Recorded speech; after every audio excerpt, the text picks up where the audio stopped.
I could have swore it was in one of their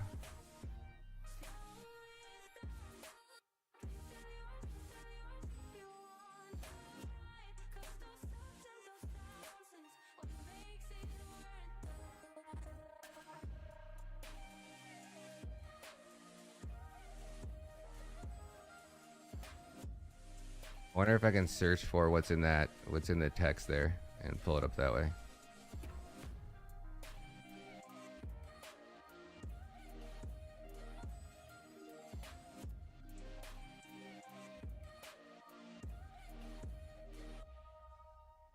So the design of Chainweb begins with an idea of Bitcoin's simple payment verification capabilities, their SPV, to Kadena's smart contract. Oh, let's see here. Chainweb has the potential to grow to at least 1,250 chains, which allow the layer 1 blockchain to execute up to 10,000 transactions per second, while still maintaining the unmatched resilience against fraud and censorship that proof of work blockchains offer. The design of Chainweb began with the idea of adding Bitcoin's simple payment verification capabilities to Kadena's smart contracts. SPV, also known as Light Client, allows users to verify a particular transaction without processing the entire blockchain. The verification is done by querying a blockchain for a Merkle proof. As a result, you get a proof of hashes, transactions, and a history that are stored in a tree-like data structure. So this is it. This is how they're storing their data without referencing or storing the entire blockchain. And you have to go so deep down this rabbit hole to fully understand what Kadena is actually doing. So starting from the transaction stored in the leaf adjacent to the transaction, the hashes are merged together to form one node in the tree. The most recent transaction proof forming the root of the tree, right? In Chainweb, multiple blockchains run in parallel, each minting different coins and exchanging them trustlessly with SPV. With two parallel chains, overall transaction throughput doubles. Each chain publishes a prior Merkle root of each peer chain and each block header, effectively using chain consensus to establish each chain as the oracle of the other chain's Merkle roots.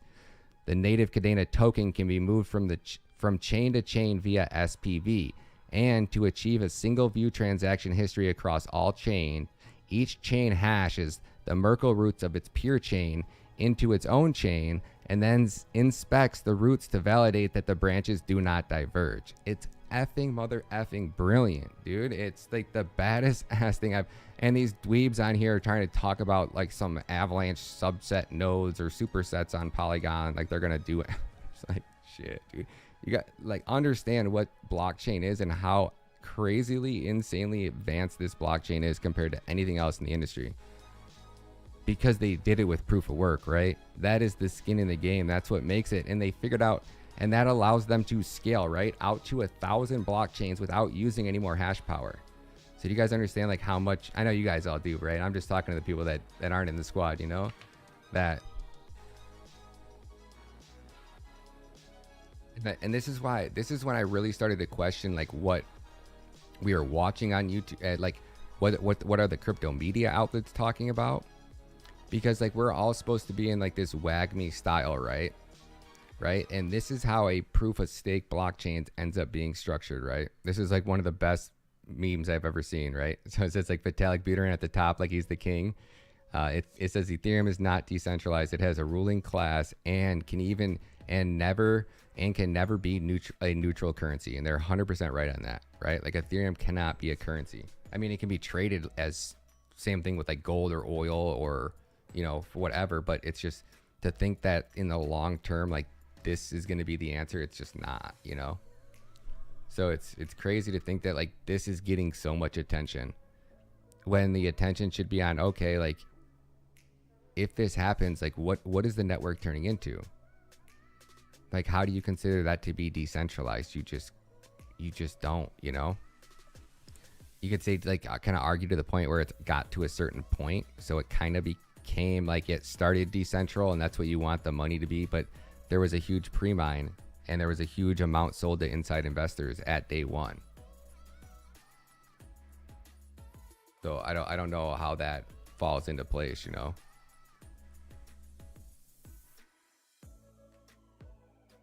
like Kadena's payouts for their rewards or any coins that were sold to early investors were all initiated into the initial mining rewards. So as the miners were mining, they were paying out the rewards that they agreed upon when they started to mine the blockchain. Like all this is in their white paper from day one. I haven't got super deep into that part. I'm like just getting there. But like the next part I'm getting on is like most people don't even know that Kadena has 8 halvings for every 1 Bitcoin halving, right? So there's a Kadena halving every 6 months where miner rewards are reduced. So like even understanding like when are those payouts? When are those reductions? When is there a Kadena halving? Like is this something that we should all be paying attention to because we can play it long or short either way?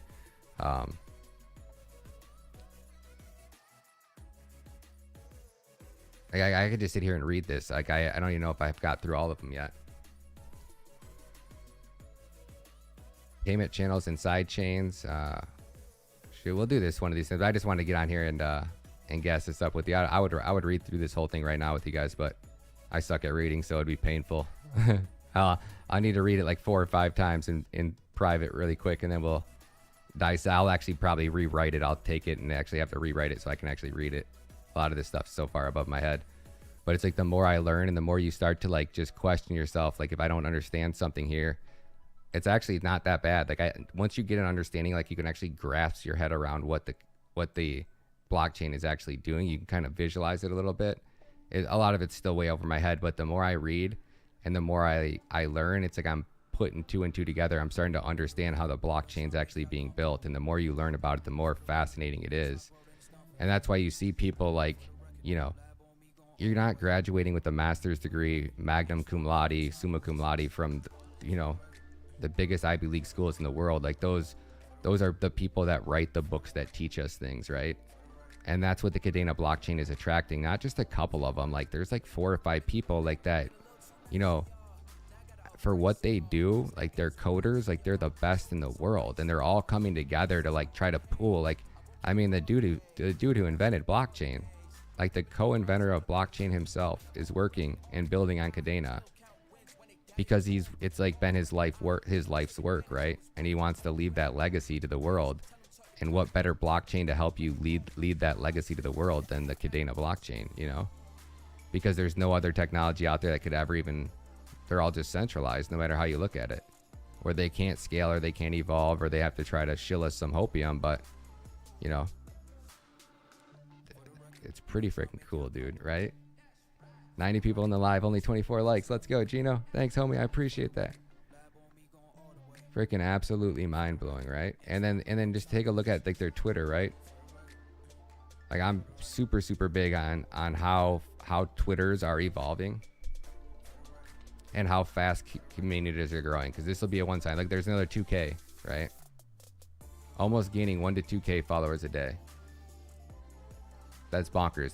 That lets you know that there are a lot of holders, because I was like, well, okay, maybe there's like some bots, or now that they're getting bigger, they're getting a lot of bots or something like that, because they were growing like $1,000 a day. But then we stopped talking about them. Like I stopped making Kadena videos. Like there was a week or a month period there where I almost put out like 1 or 2 new Kadena videos a day, and they were growing like 1,000 followers a day.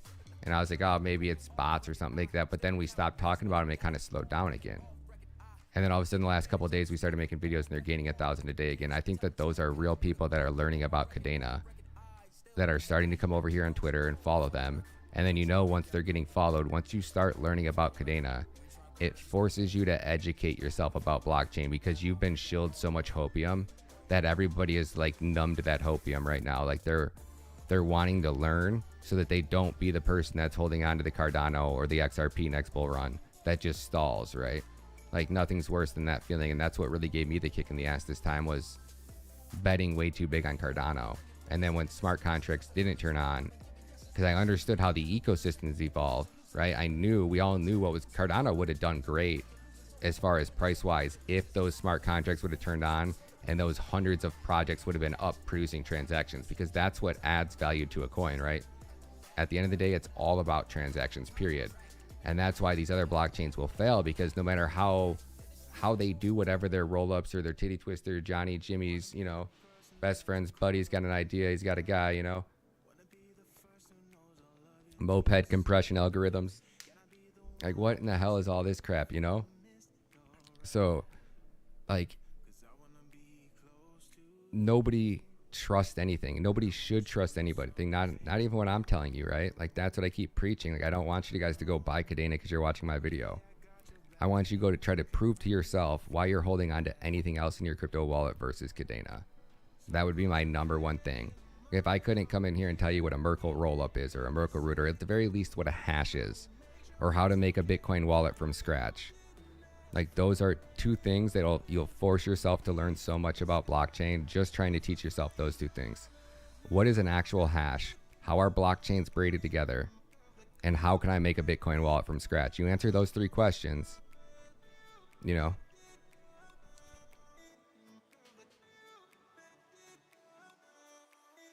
you teach yourself those two things, you'll really learn a lot. So that's what Kadena does, right? Because there's enough good videos out there from me that you can learn a lot about Kadena, right? And don't just watch my videos because I'm just one person. Go do the research yourself. And then if you come to the same conclusion, I think that's what you're seeing over here. People learn about Kadena and it's like you can't stop learning about it. Because if you actually want to educate yourself and know what you're investing in, know why you're investing in it, there's no better ROI on time spent than actually studying the Kadena blockchain. Whether you want to buy it, whether you want to believe in it, whether you think it's trash, understanding how it operates so you can compare that to everything else that's competing against it, you can make no better investment decision, long-term, short-term, right? So I think we're just going to see this community just continue to thrive and grow, unlike anything we've ever seen in this space before, because the upside is so high right now. I mean, so much higher than anything else, like way more than Ethereum, way more than Bitcoin, way more than any other big layer one, because it's got such a low market cap right now. It has so much room. It's not even a $500 million market cap. I mean, it's not even in the top 100, for gosh sake. That's the scary part about it. It's still number 101. So like it just jumped up to 96. Let's go, baby. Let's go. We in the top 100 again. Let's go. You know, like, there's gaming coins. There's dexes on, like, there's like 20 dexes on Ethereum. You really think all these 20 dexes deserve to have a higher value than the most advanced technology in the history of crypto? It just doesn't make sense. We might be at $10 next freaking week. Let's go. Like, it just dwarfs all these projects. So like, you can't think that there's not people holding big bags of these projects that are like, shit, man, you're right. You know, if they learn and they study blockchain, they'll know that that's just true. Because what brought a lot of these blockchains up was hype and hopium, right? And they just don't got it because the space is getting educated. And you can't compare something. You can't compare. It's like comparing you know, I don't know what a good analogy there was. It's like comparing I don't even know. There's nothing to compare it to. Like like AOL, I guess it'd be like comparing America Online to Facebook, or like TikTok even. You know, it'd be like comparing AOL to TikTok, you know?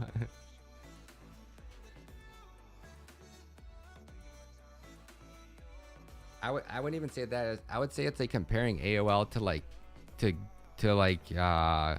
like a combination. It's like comparing, it's like the internet. It's like it's like the crypto space. Like 40 years from now, it'll be BK, AK, before Kadena and after Kadena, right? Like, that's how serious that's the level we're talking about here, because it changes the entire industry overnight. You finally have one layer one blockchain, because that's what everybody's been competing. Who is going to be that one layer one blockchain? And before, it was all based off of just like who can shill better, because all these proof of stake blockchains were inherently doing the same thing. None of them could support, you know, billions or trillions of transactions. They just couldn't do it. So they were all going to hit some bottleneck at some point.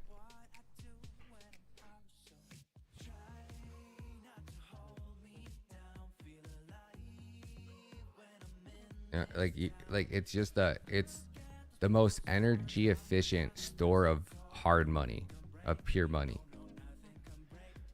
Right? You can interact with it on a daily basis.